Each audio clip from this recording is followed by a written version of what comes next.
which is a horrifying number.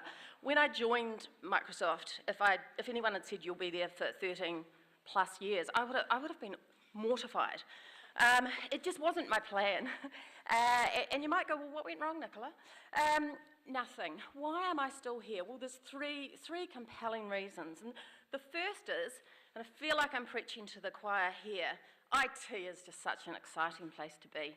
And that would be number one. There's never a dull moment. Second one would be, I'm the single parent of a teenage daughter. And without this wanting to sound like propaganda, Microsoft has genuinely enabled me to have an enriching career whilst being able to be the kind of mother and parent I want to be. From being able to work at home, from no question about, when I have to prioritise something for Isabel, there's no question, I can just do that. To really tangible things. I remember a few years ago getting hauled into the office of the then country manager, and the HR person was sitting beside him, and they all looked a bit grim, and I thought, really regretting all that time I've spent on Facebook. And I thought, what's this about? They had uncovered, they went, we've just discovered, we've done a pay parity bit of analysis. You are underpaid compared to everyone else in your level who are male. It's just not right. And we're going to fix that now. And the money was good, I liked that bit, but it was the level of concern, and we are rectifying this. And, that's why I'm still here, because I work with this organisation who just enable me and who have such a support of diversity in all its ways and forms. It's going to be hard to shake me, Barry, I'm sorry. And then the final thing, it's got to be about more than money at the end of the day. I don't know if you've heard the Microsoft mission statement before: empower every person and every organisation on the planet to achieve more. A little story. Satya Nadella, who is the CEO of Microsoft Worldwide, when they were deciding what the new mission statement would be, there's a story that the legal counsel, Brad Smith, tells. They were in this leadership team meeting. You know what it's like. Everyone's wordsmithing and you just want to get out of there because you're done. And Satya would not let go of every person on the planet. He would not let go of it. And Brad's the lawyer, and he just wants really good words that make sense. He's going, but we're only on this planet. Do you need to say planet? And Satya will not let go of it, because to him, it is every person on the planet. Whoever, whatever their situation, wherever they live, we're here to enable every person on the planet. I just love that. I buy into that full on, which is a wonderful and unplanned segue. I just wanted to alert you. Now, Barry did a great job last night of telling you about the Microsoft Global Give and Go campaign. And in New Zealand, we have chosen Women's Refuge as the recipient of our Give and Go campaign. It's really easy to donate to them, and they're an organisation that actually don't get a lot of funding. All you have to do, and I think Barry took people through this last night, there's two ways you can donate. You can get your phone, you can do it now if you want, and you ring 0900 Refuge, which is 0900 733 843. You ring the number, and don't feel like you don't have to do it now. You could if you want. You ring the number. I just did it before. You ring the number, and if you get a voice, and the voice says, if you don't want to donate, hang up now. If you do, we'll debit $10 from your phone account. It's really cool. Otherwise, you can go to their website, which is womensrefuge.org.nz. We've been in touch with the Women's Refuge people as this campaign's been going on. They had a great response last night. They were really excited. And if you can find it in your heart, it's a massive way to change lives in a really tangible way. The other thing, and thank you to people who've already donated, by the way. Lunch is at the side over there, so feel free just to wander over and help yourself and come and sit back. Don't sit there and starve. The other final thing I just want to call out is thank you to Datacom for sponsoring this event. It's a fantastic event. Really excited to have them as a sponsor. And Kay Harding, who's the Cloud Business Manager from Datacom, is about to come and take panel exercise. So finally, thank you for being here.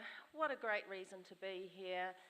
Hope you find, I hope that not only you get the chance to mingle, but I think there's some panellists who have some insights and some stuff to share, which I think you'll find really interesting.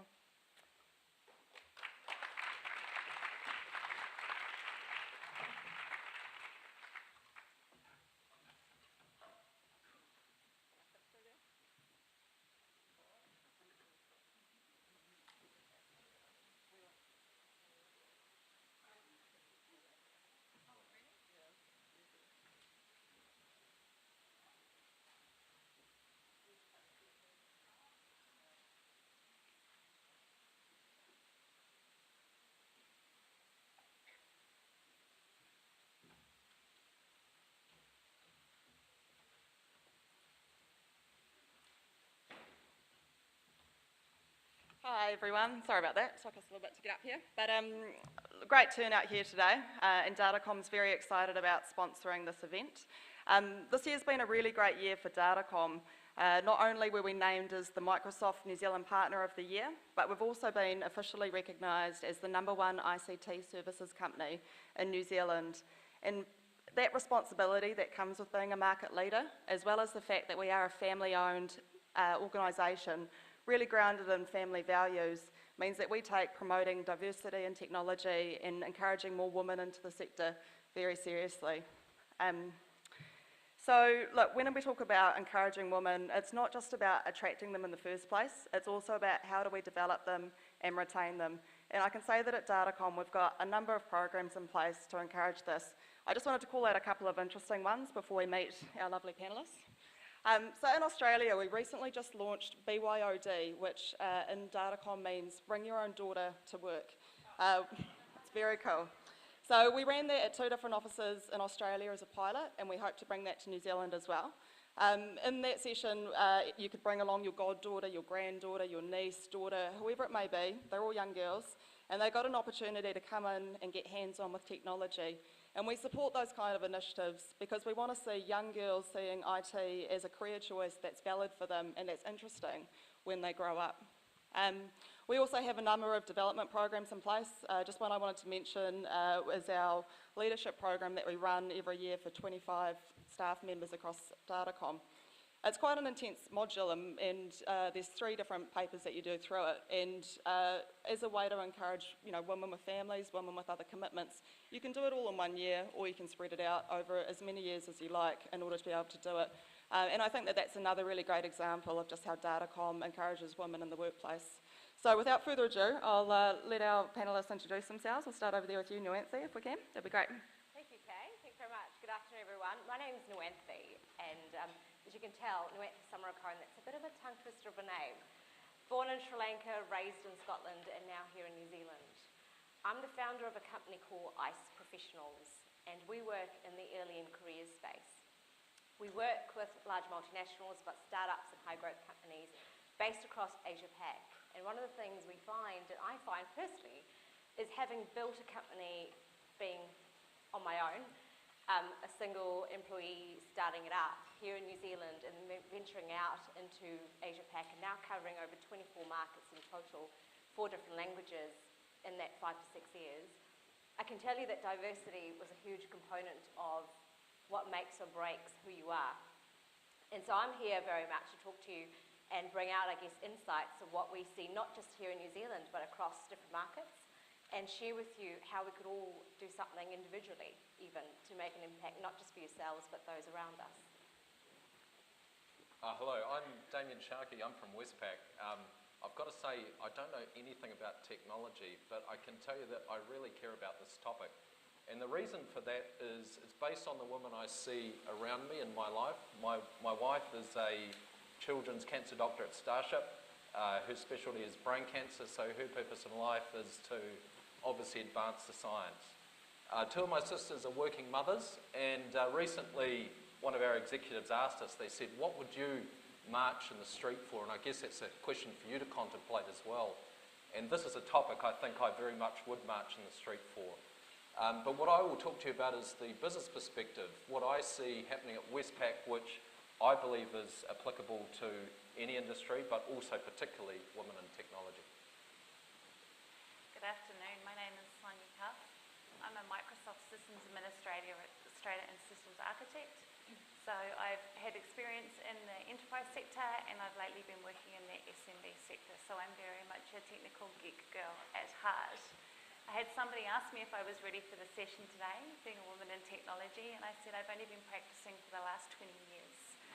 So I'm here to bring a little bit of insight into the role that men play with women in technology events and our workplaces, and just give you a little bit of insight into what it's like being a woman in the industry in 2016.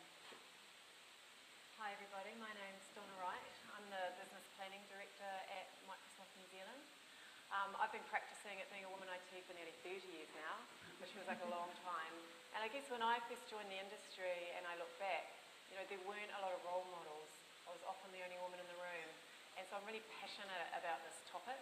I also run the Women at Microsoft strategy for Microsoft New Zealand, so I'm happy to share some of the thinking that we have and some of the activities that we're doing at Microsoft New Zealand.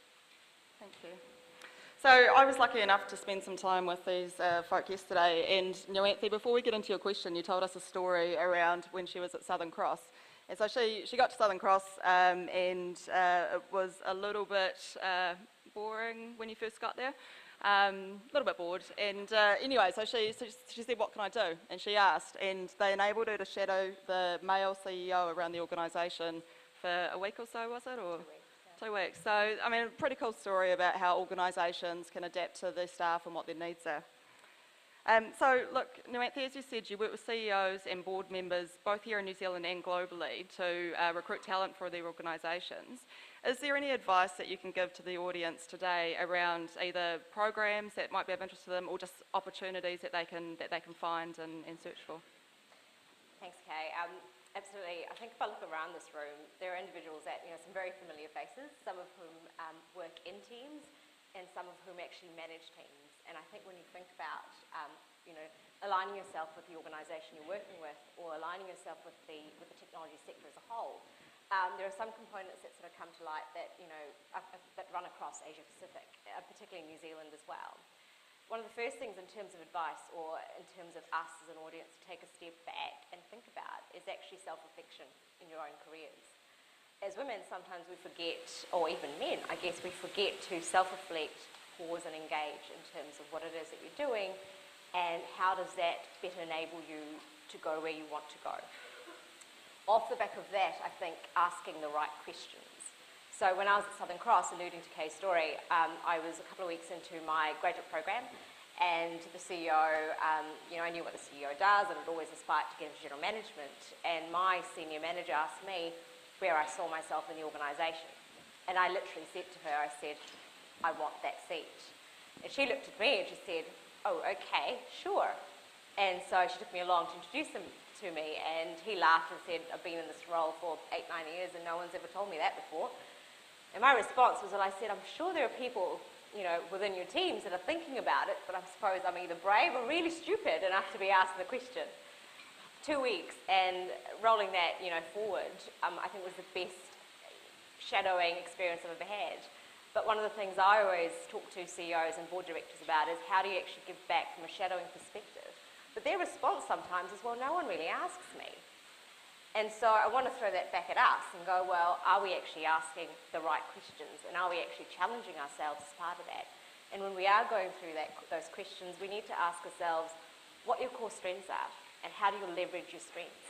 Because often we always just reflect on what we're not good at and how do we kind of build on what we're not good at doing. But for the last 5 or 6 years, in terms of my personal experience, I've had to learn to just leverage on what my strengths are and know that actually you build a team around you or you work with a team around you that can then help network and support you. The third component is around research, looking at opportunities, whether it's in your organisations or offshore. The larger your corporates are, the harder it is to understand what pathways there are and that even exist. And sometimes pathways are created that don't even exist, right here, right now. So one of the biggest things we do across Southeast Asia is actually talent mapping and looking at pathways for early talent. It's not different to those who are experienced either, to understand what markets are growing, what sectors within the sector is growing, and how do you then align yourself and build capability that will actually enable you to get there. And the last thing I think I want to leave you with is find a really solid sponsor, either in your business or outside. But if they're in your business, if you're female, find yourself a really solid male sponsor. And if you're a guy, find yourself a really solid female sponsor. Because I'll tell you what, the perspectives that they bring to the table really enable you to think differently. And it really enhances your thought process. And it actually helps you articulate how you want to be perceived in that room, whether it's a meeting or a boardroom table. And from a global perspective, we're starting to see CEOs out of the UK and out of the European markets drive diversity and inclusion in very different ways, not just gender. We talk about the 4D model in the UK. So that's diversity in terms of gender. There's disability. There's deaf and dumb. And there's dyslexia. And I know that Microsoft themselves are actually, funnily enough, looking at that component in the UK market. And one of the things we've been told, because we work with Microsoft across Asia Pac, is how do we now help transition that thinking into Asia? And then when we do, are we as an employer or are we as talent ready for that workforce? And how do we actually equip ourselves to support that? It's really great advice. Thank you, Nuanthe. So, Damien, you've been responsible for implementing a lot of these types of ideas that Nuanthe's just been talking about in your role spearheading diversity at Westpac. What are some of the more tangible things that you've done that you believe have had the most impact in terms of creating those opportunities for greater diversity? Yeah, I think that's a great question. I mean, from my standpoint, there's two parts. There's the hard stuff, or the big stuff that you can do, and then there's the smaller stuff, which actually is just as impactful. So I'll just start with the big stuff. We started a journey at Westpac, might even been a decade ago, where we had a group CEO called Gail Kelly, and she said, basically she recognised the things that I've seen in my career. Like I've walked into boardrooms when I've started jobs, and the room fills up, and we're in a new team, and I remember one particular instance, there was 15 guys around the table and one female. And in that discussion, we were talking about, well, how are we going to be number one in this market? And I can tell you, we were doomed to fail because we just didn't have the diversity of thought that we required. So I think people have recognised that. So the first action that we've taken is to set a target. And by setting a target, the original task was, well, look, I think we can get to 50% women in leadership by 2020. Now, right now, we're sitting at 48%, and they've adjusted the target to 2017. So in just a few months' time, I expect we will hit that target. And what that means is that as a bank, we are tasked with serving the communities that we're in, and we're tasked with helping the customers that are our customers, and we need to represent that diversity that is out there. In New Zealand, there's incredible diversity. And the second point there is Warren Buffett. So Warren Buffett said, if you can imagine what we've achieved by just the participation of 50% of the human race, can you imagine what it would be like if we had 100% participation? I bet you would join us on that mission. So the second bit really is about picking up an earlier point about role models. So our approach has not been necessarily to get on the soapbox, but it's actually to demonstrate that there are some fantastic role models out there that are women. So the thing we're involved in is called Women of Influence, and I can tell you something. The overall winner this year was your former CEO for those Microsoft people, Helen Robinson, and she's absolutely tremendous. And I tell you what, if you ever go to that function, you come away feeling, geez, I wish there was more I'm doing in my life, because they really make you feel like you're not doing enough. So I was sitting at the table with Anna Stredden. So many of you will know that she's a very, very good, she's an incredible fashion designer. What you may not know is some of the things she's doing in her community to try and advance New Zealand along.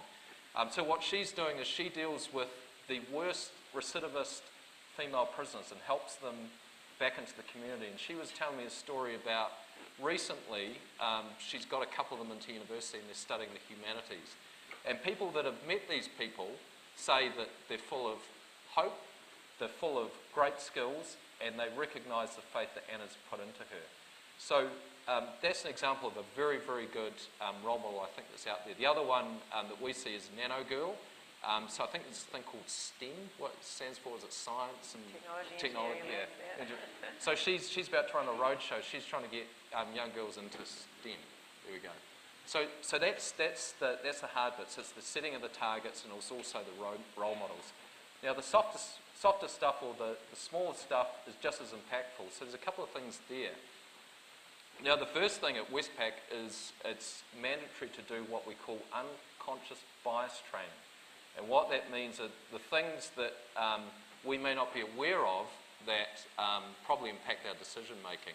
So it's an excellent mirror to see actually how you're thinking. And so the example in the questionnaire you go through, it basically gives you a situation. There's an accident, so there's a father and son. The son goes to the hospital, and then the doctor says, well, geez, I can't look after this child because he's my son. And I remember thinking, going, well, geez, the kid got two dads? And then actually, it was a fantastic thing, because the answer said, well, the doctor's a woman. And I was like, oh, well, my wife's a woman. And so I think it's a And a doctor. it's an interesting mirror into how you think. And so for our people, it's just to give us a mirror into how we see the world. And then when we become aware of what those biases are, we can overcome them. Now, the second bit is just a story about a colleague of mine that I had to set up an urgent meeting with, and I absolutely needed her at that meeting. And she said to me, I was talking to her by phone, and I said, oh, look, we need to catch up on this issue. We'll invite X, Y, and Z along. And she said, look, I know it's urgent, but I don't work Mondays because, you know, I've got kids that are preschool, and I've got to look after them. And she said, look, I'm really sorry, but I can't make it. And I remember saying to her, I said, you mustn't apologise for that, because we can easily schedule the meeting for a Tuesday. And then I think this is the point, is understanding the full picture. So the other day I asked her about that, and the thing I didn't realise, I said, well, how do you feel about this these kind of flexible working hours? And she said, you know, I feel like if I don't do what an equivalent full-time person does, I feel like I'm failing. And I was like, gee whiz, I never realised that. And so I asked her, what would you like people to do? And I think this is a really good pickup, something we can do in our workplaces, is she said, well, you know, when you set the expectations, just be aware of what my working arrangements are, and don't set things that aren't realistic for me, because I feel like I'm failing at work. So I think from my perspective, that would be the second point, is the little stuff is very, very impactful, and it has to do, again, with unconscious bias, and also what we can do to help others in our workplace. So many great things in that story. Donna, I know that you experienced something similar in a previous role where you cut back to part-time and still felt the need to be doing those full-time hours and achieving the same. But yeah, so very interesting. Can I just ask, did you tell your wife about the unconscious bias question? No. I might. Got a few laughs in here. So Sonia, so hopefully some of you saw Sonia's tweet this morning inviting men of Ignite to come along today. So there's plenty of you in the room. Thank you very much for attending. So recently you published an article called Why Men Matter in Tech. How did you come about writing that article? Great story, she told me yesterday. Yeah, there is a good story to that. The article's called Why Men Matter to Women in Tech. You can find it on medium.com if you want to track it down and leave me a comment. I'd love that. But I'll give you a little bit of the background about why that article came about. Now, there was a situation at a conference with some entertainment that got a little bit of flack on social media, and it's not something I speak out about a lot about, but in this case I put my thoughts out on Twitter. And then the trolls came, as they do.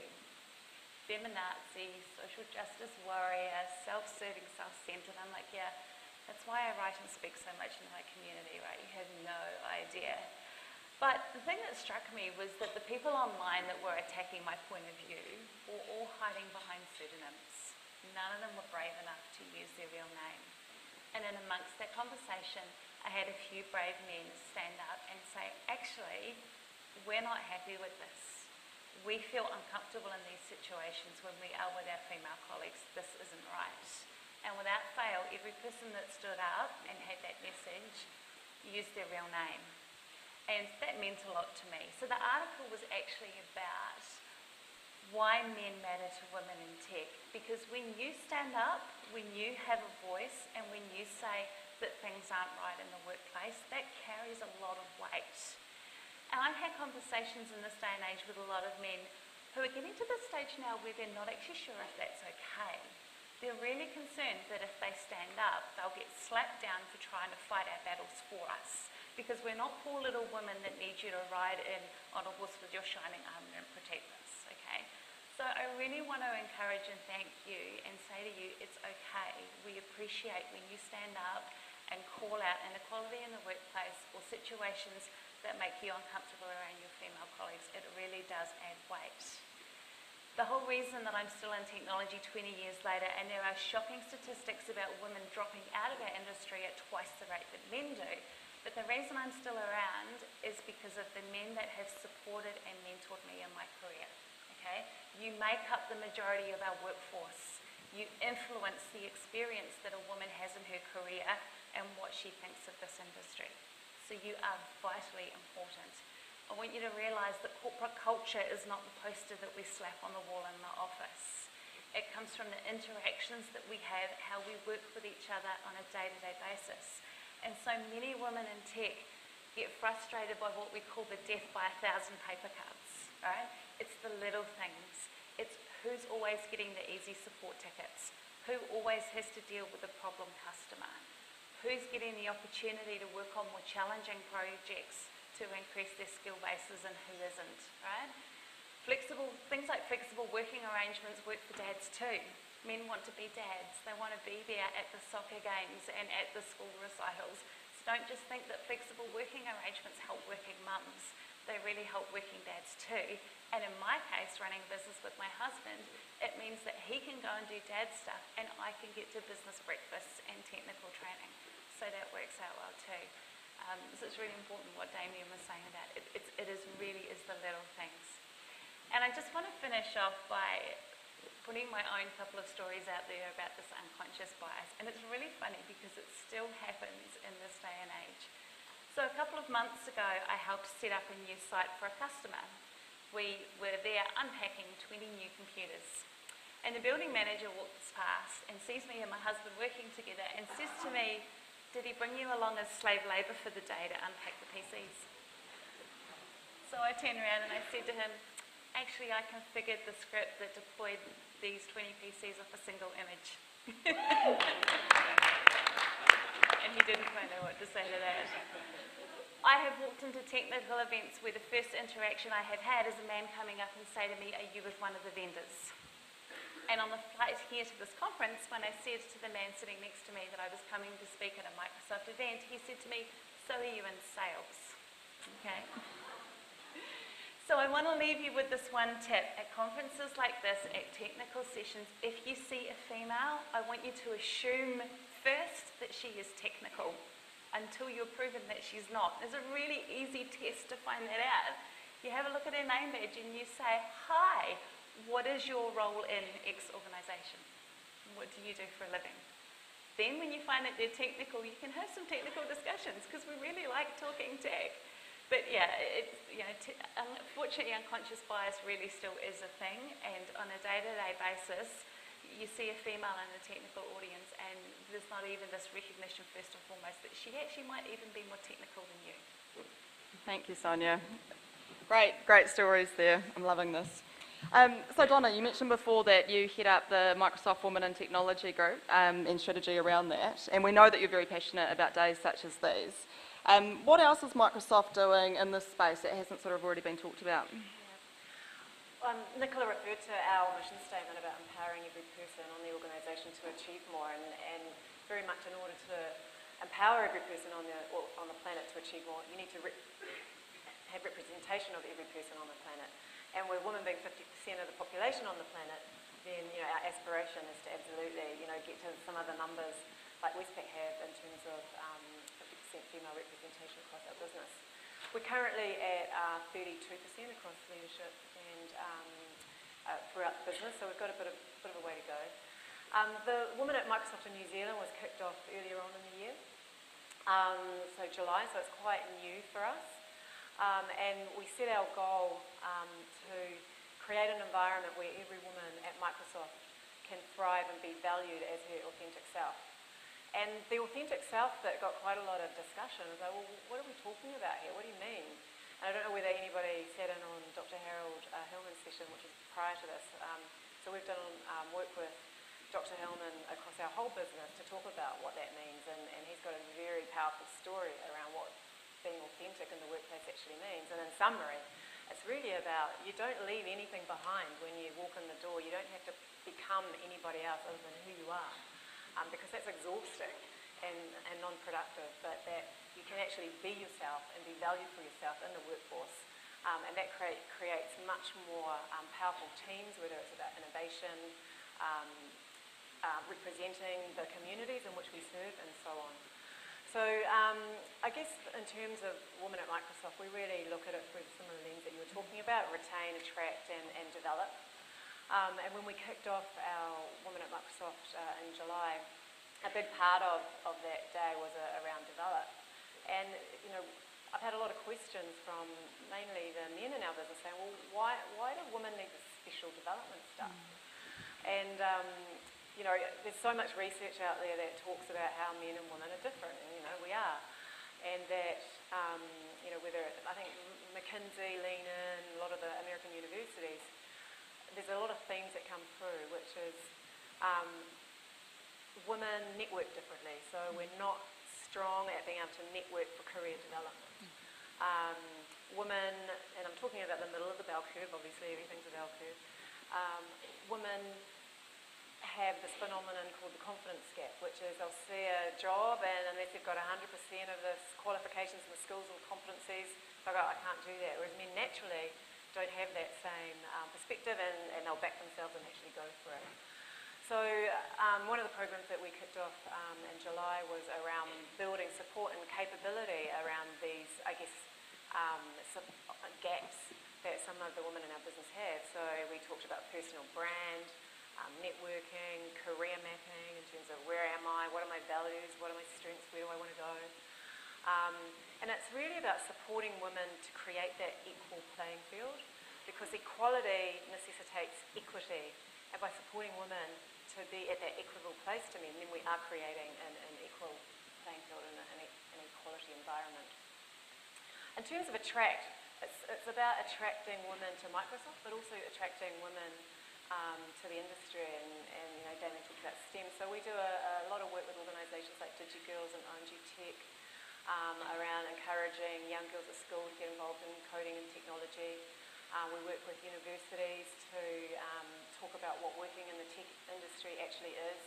And yes, you can have a master's in computer science, but equally we have graduates that are lawyers, marketers, pharmacologists, and that it's an industry that, you know, really takes diverse backgrounds and perspectives, and you can have an amazing career.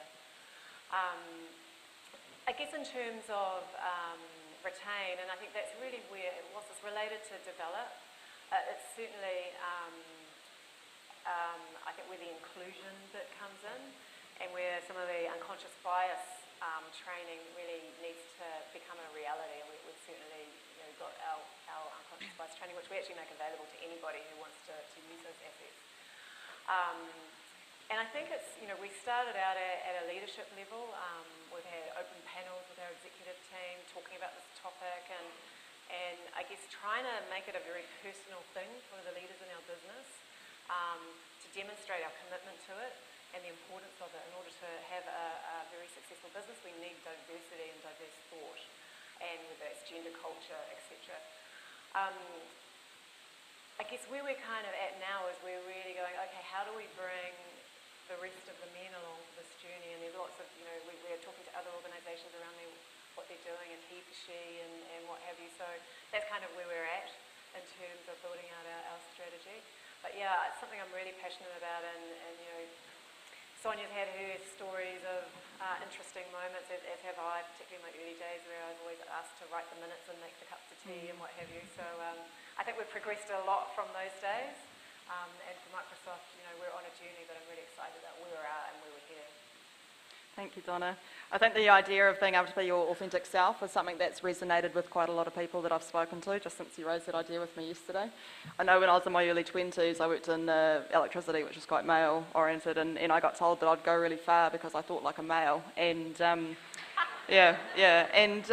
to be honest, it took me a long time to sort of learn to be my authentic self. And as I did and I started softening, I actually, I have much better relationships with the people I work with and with people around me, which goes back to your point about it's just kind of exhausting trying to be someone that you're not. Now, have we got time for questions? No, sorry, we don't. Anyone want to add anything? We've got a couple of minutes here. No? Well, thank you very much, everyone, for coming along today. It's great to see such amazing representation, both from females and from males here. 4 incredible panellists. They've all done exceptionally well. I wish we had longer because you're all so interesting, and it's been great having you on the stage with us today.